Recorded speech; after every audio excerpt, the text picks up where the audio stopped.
Kestin Marko tässä terve. Käydään läpi QVL-indeksi, eli työelämänlaadun indeksi. QVL-indeksi tarvitaan määrittämään työhyvinvointi tuotantotekijänä.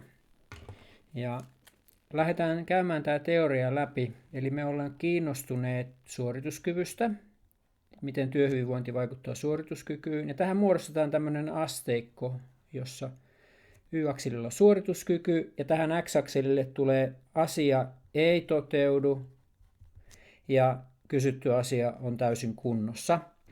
Ja tämän X-akselin alapuolella negatiivisilla fiiliksillä on taipumus syödä suorituskykyä ja positiivisilla fiiliksillä on taipumus lisätä suorituskykyä. Ja nyt me lähdetään tähän laittamaan motivaatioteorian mukaan tekijät, jotka vaikuttavat suorituskykyyn. Ensinnäkin meillä on tämä fyysinen ja emotionaalinen turvallisuus. Se vaikuttaa sillä tavalla, että jos se ei toteudu, niin silloin mennään tänne alaskäyrälle ja täältä nähdään, että suorituskyky on lähes menetetty. Kun fyysinen emotionaalinen turvallisuus toteutuu hyvin, niin se on hyvä juttu, se on perusta, mutta se itsessään ei lisää suorituskykyä, koska se on ehdollistaja. Sitten meillä on semmoinen motivaatiotekijä kuin yhteenkuuluvuus ja identiteettitekijä, eli mehenki, ammattitaito, osaaminen, prosessit. Kun toteutuu hyvin, niin se lisää suorituskykyä. Jos ei toteudu, niin sitten silloin taipumus aiheuttaa negatiivisia fiiliksiä ja syödä suorituskykyä. Ja vielä kolmas itsearvostustekijä, joka on tämä päämäärät luovuustekijä. Se käyttäytyy tällä tavalla. Eli työn ilo, luovuus, työn merkityksellisyyden tunne, innovatiivisuus. Jos se toteutuu hyvin, niin se boostaa suorituskykyä voimakkaasti.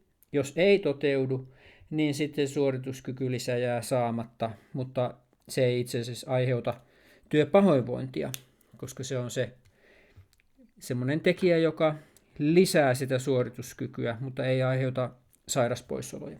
Ja nyt kun määritetään QVL-indeksi, niin tässä pitää huomioida, että motivaatioteorian yksi perusasia, eli Herzbergin motivaatioteoria, ja siinä tämä fyysinen ja emotionaalinen turvallisuus, se on niin kuin hygieniatekijä, se on ehdollistaja, joka on oma kerroin.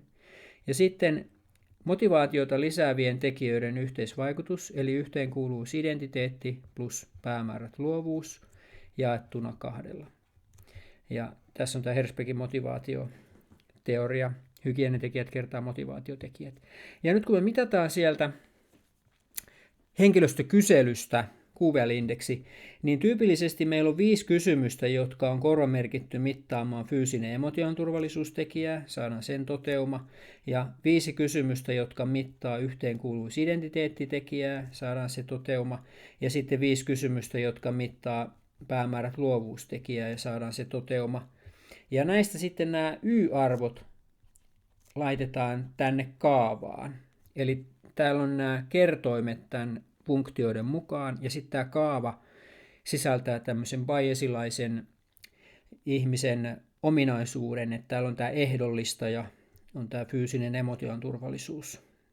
Ja tällä tavalla määritetään QVL-indeksi, joka on aina luku, joka on 0 ja 100% välissä. Eli tämä on suoraan se scorecard, joka kertoo, että miten työhyvinvointi vaikuttaa tuotantotekijänä. Ja kun meillähän on tämä tuotantofunktio sillä tavalla, että liikevaihto, joka on se tuotannon volyymi, on yhtä kuin K-kerroin, eli paljonko yksi tehollinen työtunti tuottaa asiakasarvoa. Ja sitten on henkilöstöresurssi, kertaa teoreettinen vuosityöaika, joka on työehtosopimuksissa sovittu, kertaa 1 miinus rakenteellinen ajankäyttö, eli tämä on työn ääressä vietetty aika. Ja tämä kerrotaan vielä täällä QVL-indeksillä, joka on nyt tuotantotekijä mukana täällä tuotantofunktiossa. Ja sitten tulos on yhtä kuin liikevaihto miinus operatiiviset kulut. Näin.